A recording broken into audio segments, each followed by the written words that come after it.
परंतु मी कुठच्याही चॅनलला सांगितलं नाही, आज तुम्हाला सांगतो की ज्यावेळी युतीचं सरकार येणार 165 जागा आम्ही जिंकलो 2019ला, आम्हाला सगळ्यांना मिटिंग घेऊन सांगण्यात आलेलं होतं की वंदनीय बाळासाहेबांचा शिवसैनिक आपल्याला मुख्यमंत्री करायचा आहे आणि एकनाथ शिंदेच्या रूपाने आपल्याला करायचं आहे. त्याच्यामुळे तुम्ही सगळ्यांनी एकनाथ शिंदेच्या नेतृत्वाखाली एकत्र राहा. एकनाथ शिंदे साहेबांनी काय नाही केलं यांच्यासाठी, मला तर मुलाखतीत सगळ्या गोष्टी सांगता येत नाही, काय नाही केलं. फक्त चामडी काढून द्यायची शिल्लक ठेवलेली होती. आणि 15 दिवसामध्ये काय अशी जादू झाली, एकनाथ शिंदे साहेब आमच्याकडे आले, आम्हाला म्हणले रे नाही, आता मुख्यमंत्री आपल्याला पक्षप्रमुखांना करायचं आहे, वंदनीय बाळासाहेबांच्या घरातला मुख्यमंत्री झाला पाहिजे, हे कन्व्हिन्स करणारे आम्हाला एकनाथ शिंदे साहेब होते.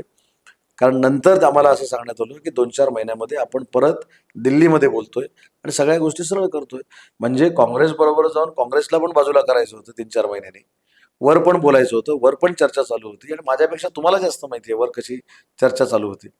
त्याच्यामुळे राजकारणामध्ये अशा पद्धतीचं राजकारण महाराष्ट्रातलं, हे महाराष्ट्रानं पण कधी बघितलेलं नव्हतं आणि देशानं पण बघितलं नव्हतं.